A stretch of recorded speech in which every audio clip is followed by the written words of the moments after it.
How to use EBT SNAP on Uber Eats. Follow these instructions. Open Uber Eats, go to Wallet, and tap Add Payment Method to link your EBT SNAP card securely.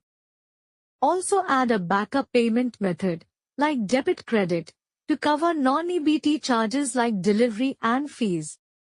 Tap Grocery and use the SNAP filter to view only EBT-eligible grocery stores near you.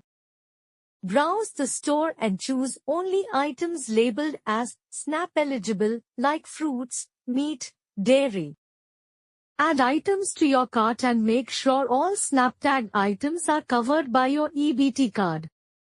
At checkout, select EBT for eligible items and your backup method for any remaining costs. Confirm your order, track delivery in real time, and enjoy free delivery on up to 3 SNAP orders. Thank you for watching.